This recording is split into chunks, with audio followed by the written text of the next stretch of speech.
Chris, hello, nice to meet you. Yeah, thank you. Nice to meet you, Martijn. Yeah, welcome in the show. Thanks. We're gonna talk about growth hacking. And my first question is, how does somebody become a growth hacker? Well, you can have there's a short answer and a long answer. We go for the short first. We go for the short answer. Yeah. I think growth hacking is really a philosophy and a mindset that originated from Silicon Valley, from developers started to do marketing.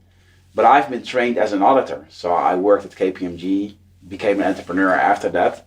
So I think I'm the living proof that no matter from which background you're coming from, that you can actually learn it. Okay, so everybody can learn growth hacking. Yeah. The subject of what we're talking about today in this podcast. But actually, how did you start this growth hacking thing? Because it's not, you were an auditor.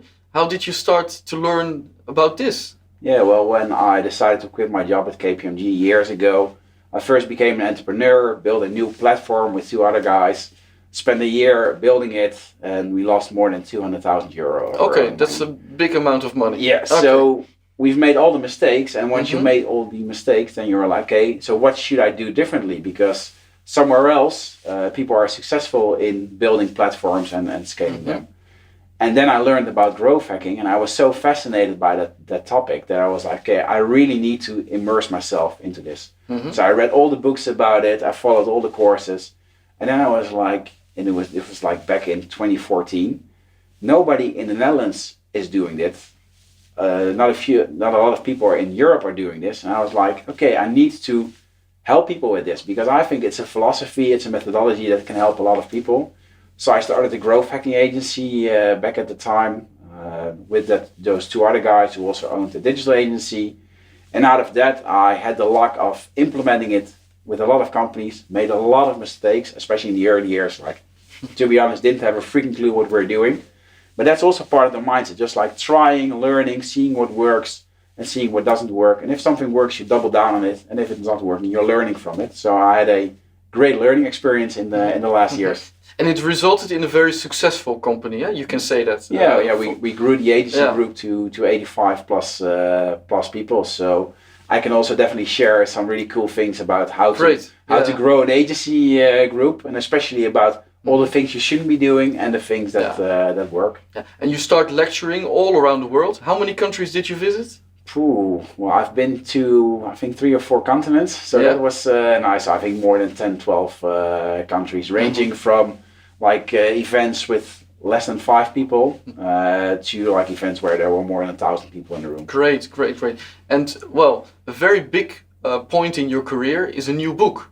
Maybe we can show this book right now before we start talking about the book. Can you get it for me? Definitely. Yeah? Okay, great. Show it to the audience. Yeah. Structuring for Extreme Revenue Growth. That's the title of the book. Why this title? Can you explain it shortly? Yeah, definitely. I think growth hacking is a really nice philosophy, but I think it's just one tool out of the toolbox that is necessary to achieve a goal. And when you ask people, do you want growth hacking? They're like, especially in boardrooms or when you're talking to CFOs or people who are not already familiar with the topic, they're like, like hacking. It sounds scary, no? It sounds hacking. scary. Yeah. But actually, it's a framework to get yourself into a higher growth pace and to have more growth. Okay. And I know that extreme revenue growth, that's something that a lot of companies are like aspiring. That's what they want to achieve. But I think there's really one big word that's important, and that's structuring. Okay. You need to set up a certain structure. You need to follow certain steps. And if you do that, then extreme revenue growth can actually become more easy, more predictable, and you can create a common vocabulary for the entire company. Okay, and what I read is that you have 2 methods for this extreme revenue growth, and maybe we can focus on one first.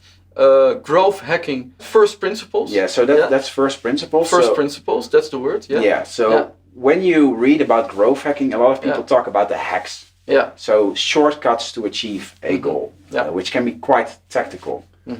But if you only have these tactics, it can work for my company, but it doesn't mean that it will work for your company. So what I've always been trying to do is, can I deduct the principles that are at play? A principle that's evergreen, that will stay the same for the next 100 years. Is it possible? Yeah, I think that if you are thinking from principles, I think a great book is from Stephen Covey, The 7 Habits of Highly Effective People. That's really principle based. So what I try to do with this book is, can I go back to the first principles? Okay. So the first principles are the most essential principles. It's coming from a philosophy that Elon Musk, for example, is using. So he is successful with SpaceX compared to NASA because he got it back to the first principles of launching a rocket. Like, what is NASA doing? They're launching it, but the rocket is not coming back to Earth. Yeah, what a waste. Well, first principle is, if something that goes up should also be going down. What goes up must go down. Yeah. So what I try to do with this book in the first place is, can I get the first principles out of the growth hacking methodology and philosophy, which can be applicable in a lot of different contexts. Okay, interesting. And then you have the wallet method. Yeah. If I say it correctly. Yeah. Can you explain what that is? Wallet is, of course, is with double L, so it's not a, well, it sounds like wallet, but it has to do with monetizing your company, I guess. Yeah, definitely. Because if you see, like, the subtitle is quickly monetize your biggest opportunity. And that's a thing where I see a lot of companies go wrong with, like they try to implement growth hacking, they try to implement the digital layer in their business, trying a lot of stuff, but it's not in line with the company goals that they have. Okay. And what I've seen is, once we make the connection between what you're doing and turning that into revenue, especially in this fast changing world where tomorrow your business can be shut down. Yeah. It's like we're in a very volatile, very fast changing dynamic. So if you can take what you have right now and connect that to how can we quickly monetize the biggest opportunity in front of us, and if you do that at the highest pace possible, then you can tap into the hidden gold mine, because that's the T of the wallet method. Tap into the hidden gold mine. Okay, we will come to the T later. Yeah. First, can you tell me, if you start as a CFO or CEO, you want to start growth hacking, where do you begin? Because you have to define where's your how you say that? Where's your moment, or where's your point that you can create this extreme growth? Yeah. And where is it? I mean, that's actually my question, because in a company many things are happening. So how do you define that? Where is this point? Definitely. So I think you need to start at the basics, and that's you're always working towards a goal.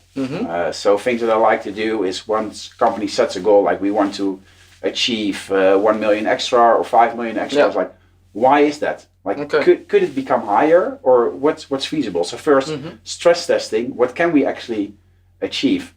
And what I wanted to do with the wallet method and with my book is create a vocabulary on the things that are really useful to do, which I know that can work. Because how did this method originate? Once I owned my growth hacking agency, I had a lot of young people work for me. Very smart people, but not a lot of experience from the holistic perspective, so from the strategy perspective. So what I've been doing for years is figuring out what are the essential things from a strategy perspective that I can teach those people, that we can implement in as many companies as possible, because we as an agency would be retained for a longer period of time if we would make an impact. Yeah. So I try to figure out which are strategic frameworks, what are principles, in which sequence, that if you do that the chances of impact are the highest. And that's the wallet method? Yeah, and I deducted that from stories, from my own experience, but also from research. And the wallet method stands for, every letter stands for an acronym. And I believe that regardless if you start at the W or the A or the T, it doesn't matter. I've written it in a way that you can open up the book, and the entire book is all based on one promise. What's the next step that you need to take so you can quickly monetize? Okay. So either you start at one of the you can start at the T. You can start at the T. Yeah. But what I've tried to do is create a leverage effect.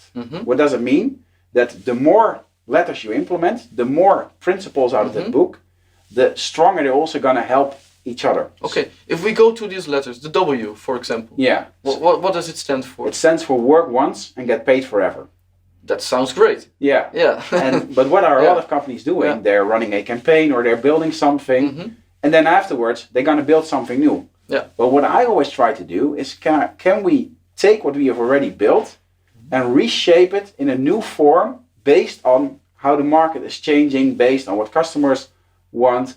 Because if you have already built something, probably with a 5% change of what you've already built, you can tap into a new market or serve a different audience. Can you give an example of a product?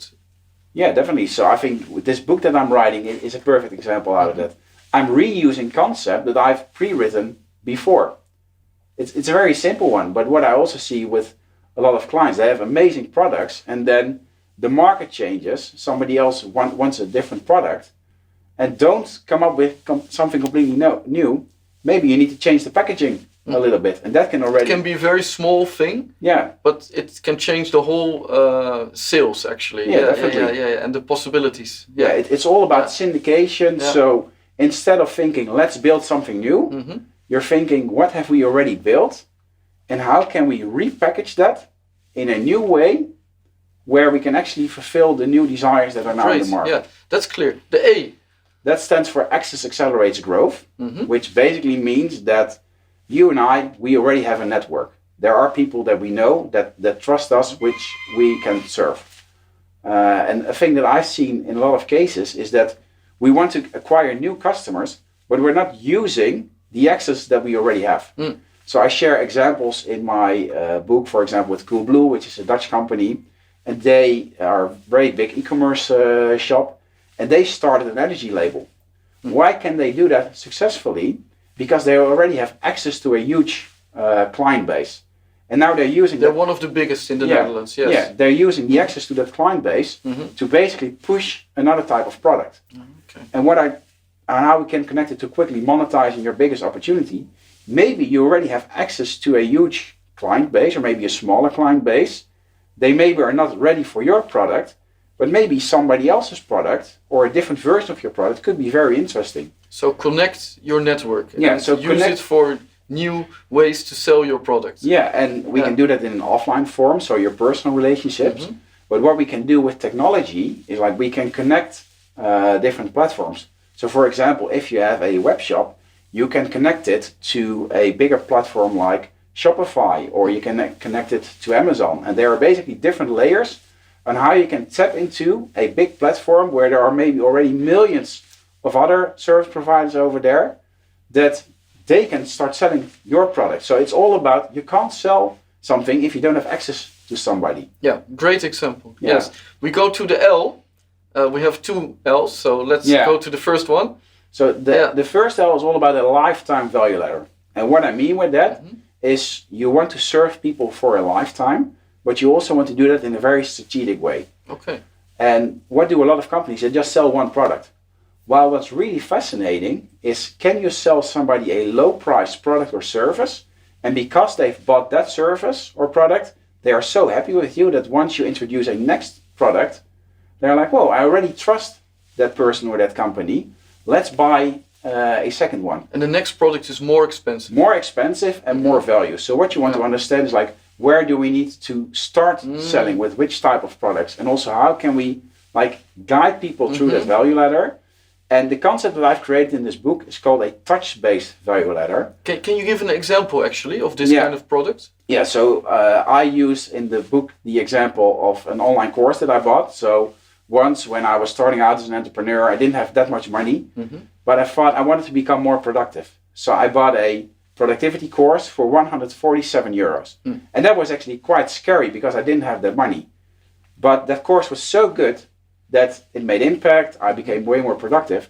That the moment that guy sold a course on how to become a freelancer and earn 1,000 euro per month, which was a course that costed 1,000 euro, actually the barrier of buying that course was lower than buying that first one.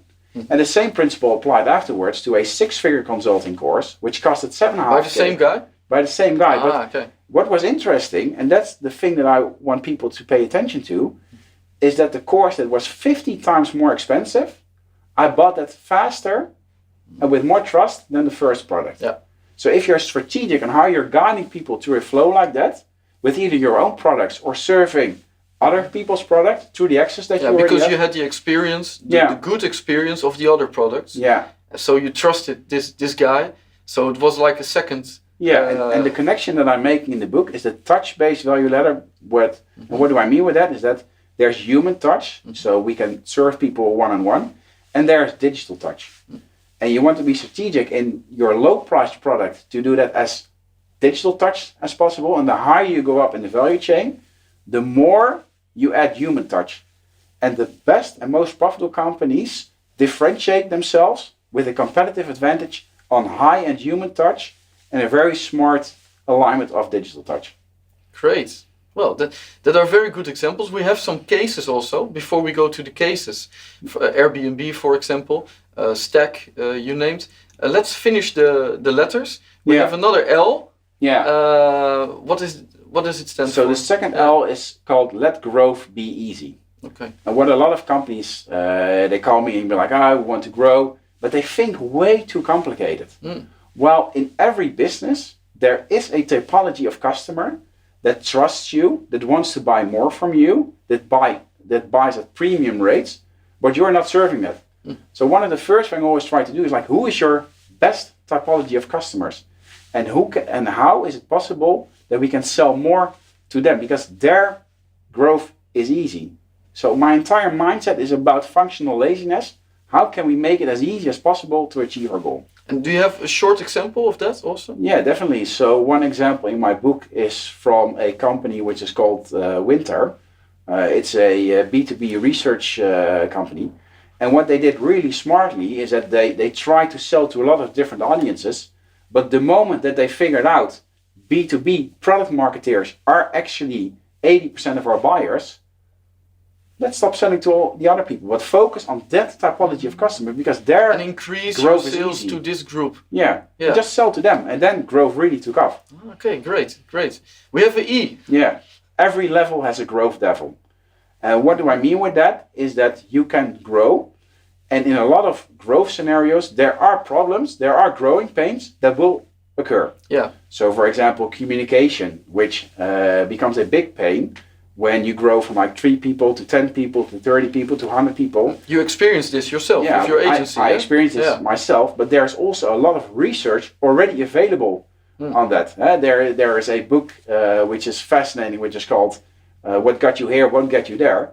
And that specifically talks about these type of issue. From a leadership perspective, when you start out as an entrepreneur, like you have to do everything yourself. But at some point you need to start to manage, you need to start to delegate. And then at some point, when it's a really big companies, you're... Okay, but this is clear. How do you solve it? Because that's a bit more difficult than the analysis. It's knowing that these problems will occur and being proactive, solving those problems just before the point it's going to hurt you. So thinking from a delegation perspective, communication perspective, but also how you enable finance to make that road easier for you. Have your numbers in place at the right time, at the right spot.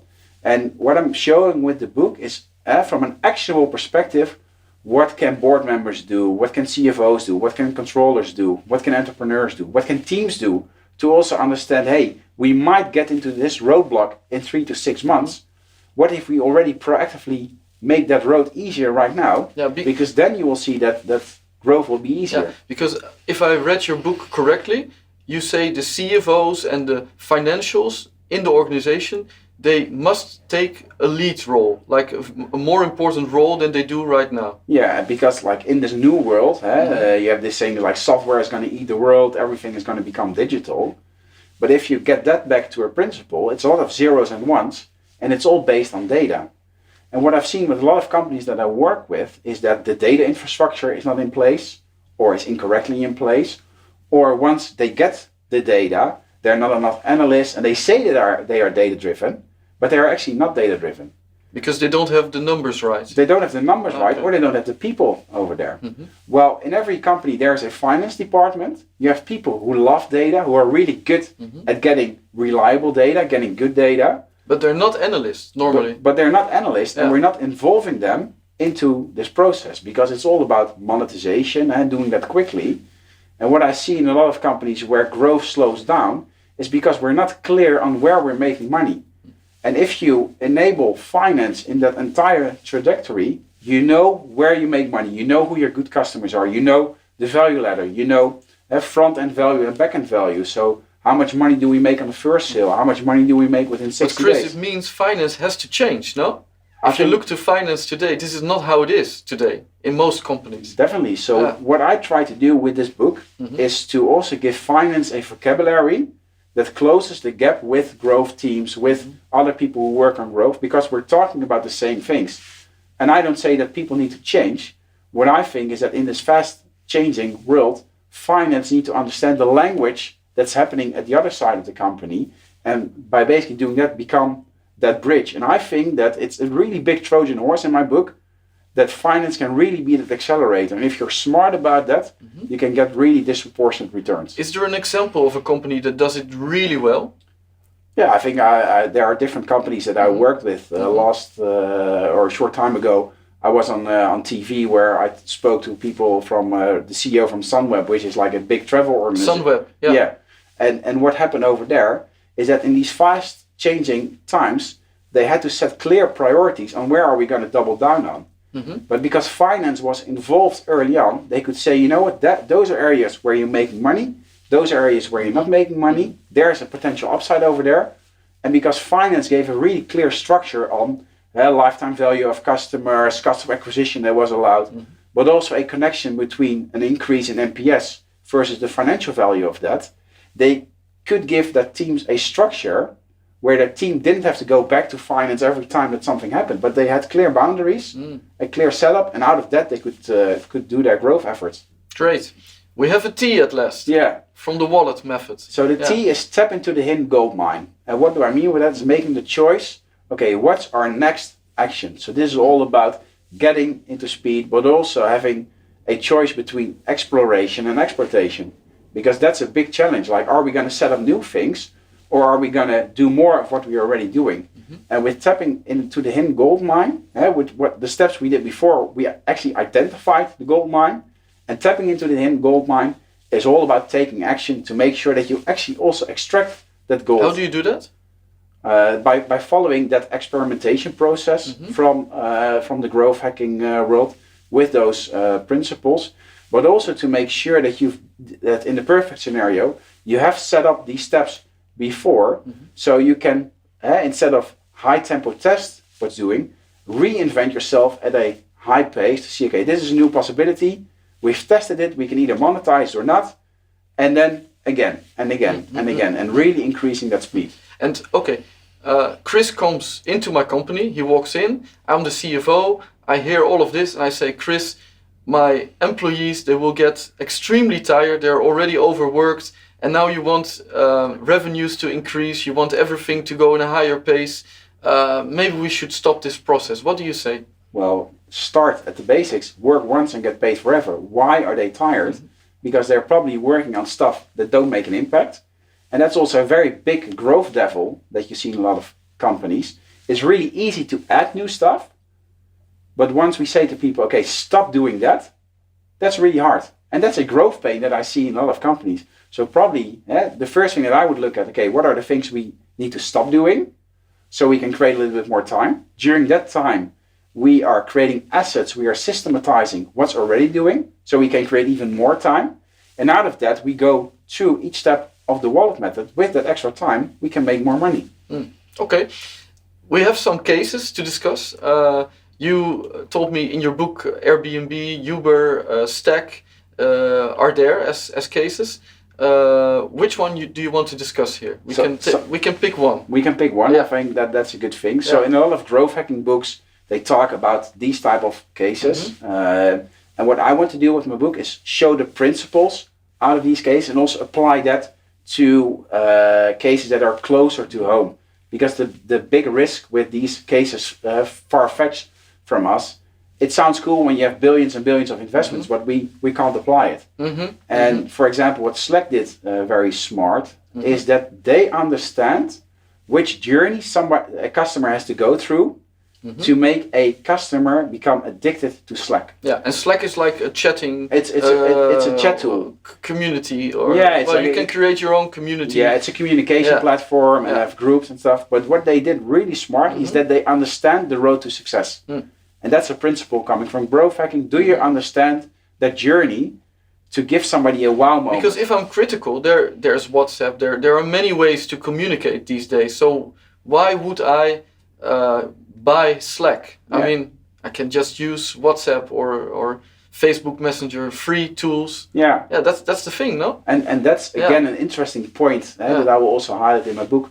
If you are the first into a new space, which companies like Uber and Airbnb and Slack were, like there is some room where you can figure out what works and what doesn't to see also that journey. And so why did people buy Slack in the end? What was this magic thing?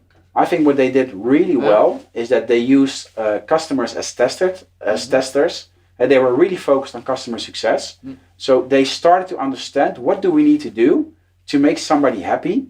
And if somebody is unhappy because of something, we removed that. So they killed features, they removed friction, and out of that they became better and better. And I think it's a very useful example that if you use a company which you're happy about, you can have a competitor which is even cheaper, but people will still not switch because they have trust, they are happy, and I think that's also something. Learn to understand your customer. That's actually what they did. From the beginning, when they started. And if we zoom out, understand your growth formula. And that's the thing that I want to show people in this book. There is a predictable way that you can grow once you understand what the causes are on why you're growing. Because if we double down on the root causes, on the first principles, that's where you can really get great returns on. Yeah. In your book, you're saying that it started in the software companies, and actually you can apply it to many companies, or maybe all companies. How does this work? Because we can see from your story that like Uber, Slack, Airbnb, they're all digital companies. Yeah.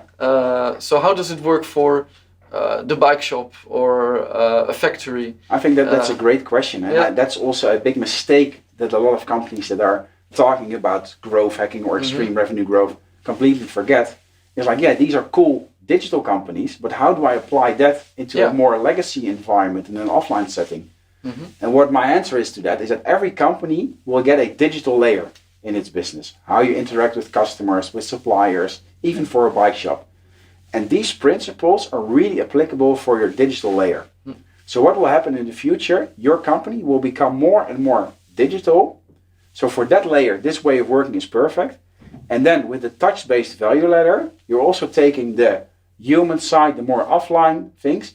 And if you combine that, then you can create a competitive advantage, which if you would only be focused on the digital, would not be possible. Okay, so it's possible for all kind of companies actually, or all companies.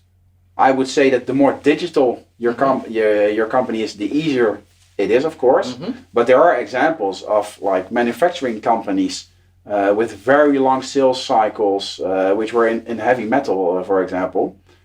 They have built new platforms out of these frameworks on digital learning to see where we can connect supply and demand in an easier way. So there are always opportunities. The thing is, in some contexts, it's easier to see it quickly, and in other, you really have to deep dive into where is that pain and where can we add that value with digital touches. Okay, what kind of mindset does it take from the people in the company, and especially the CFO, the CEO? I think the biggest challenge that we have in this world right now is that there is so much fast change. And what's true today can be untrue tomorrow.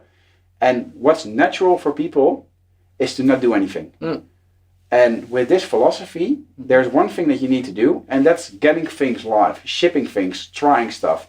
And that's what I'm trying to do with this book, is guiding people through that transformation of taking action, not by showing how cool Uber and Airbnb are and how they do it. These are nice insights, and you can take the principles.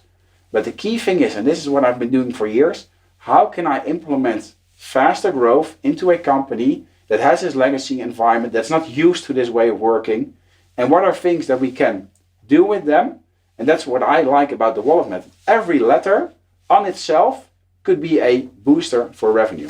Then about the mindset, what kind of mindset do you need? I mean, is it positive? Is it active? Is it energetic or realistic? I think Carol Dweck wrote a great book about it, Mindset, the New Psychology of Success. And what we have seen for years is that if a company has a growth mindset, then it's easier to do. But once you have a fixed mindset, then it's not going to work. The beautiful thing about this framework is you can actually learn to have a growth mindset. And what I've seen is the best context to get a growth mindset is once there's really high pressure from the outside. Because when will you get a fixed mindset is when there's no need to change, when it's comfortable, when you already make a lot of money. So that's also a hidden thing in this book, is how can you create that sense of urgency to change fast, even though you don't need to right now, at least what you think to, but get at least into a higher speed. Because if your competitor is lazy and not doing this, but you're taking that action, you can actually win that game, even though the pressure is not there. Yeah, and that's something you can learn. That's what you're saying. Definitely. In this book. But sometimes outside help is needed. And also the other story is some companies are already in such a bad shape that if you're really honest, it's like I advise some people, don't go work over there because like it will not work. Yeah. It will not work because the urgency is not there, or even if the urgency is there, they just don't see it. They've got to feel the pain. Yeah, they got to feel the pain. That's it. Let's go to the T-shaped model. We cannot explain all aspects of this T-shaped model. It will take a whole lecture, I think, from your side. But it plays an important role in your book.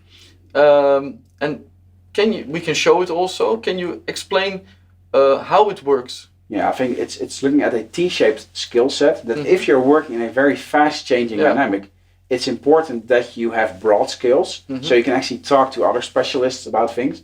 So that's like the top level of the T, and the deep level is like what's that one specific knowledge where you're really an expert at. And what you want to be very strategic about which broad knowledge are you adding. Like for example, learning about data, learning about development. Because if you do that, then it's easier to work with other teams and to make the most out of it. And what I've seen is that being strategic in which type of knowledge you learn at a certain point in time, based on your growth goals, that can be also a really nice thing to structure your growth and make sure that those teams make more impact. But how do you apply it in reality? Because it's a model. Yeah. And well, again, if I'm the CEO or CFO and you walk in, you say, come, let's work with this team model and it's about knowledge and about connecting. But what does it mean in the practical world of a company? Yeah, so what I would say is, okay, first we have the biggest growth goal. So we want to achieve that goal. Then we look at the team, what's their skill set?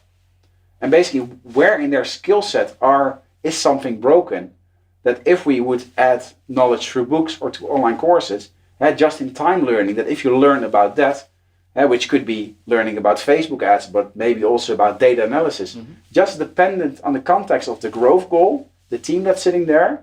I'm working with different companies, and within one company, it's about development skills. These people don't know how you build software.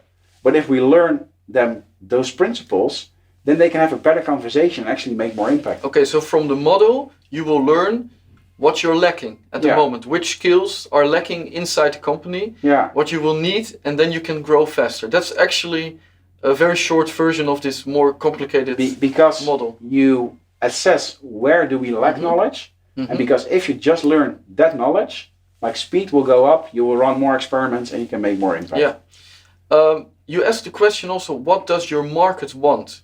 It plays a role in your book. It sounds very logic because, well, you have a market and you should know what they want, but probably it is not that logic in reality. Definitely. So and you see it with companies that start and know what the market wants. They go running and they fall in love with themselves instead of falling in love with their customer.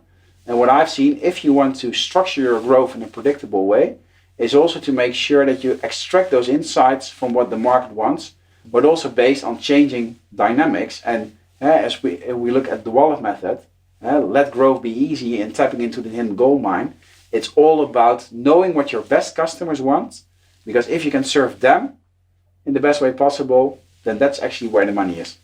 Chris, final question. Give me the best reason why people should purchase this book. Well, I think it's not a purchase, it's an investment. Because if you invest in this book, you will download a new brain that you will see the world in a new way, which you've never seen before. Because what you can do with this new brain is see and spot those opportunities of growth based on the principles. Because you have this saying, like you can teach people thousands of tactics and then it takes years. But if they learn a couple of principles, you have equipped them for life. And that's what I want to do with this book. Well, I loved your book. Sounds really great. what you're saying, and I wish you a lot of success with this work. Thank you.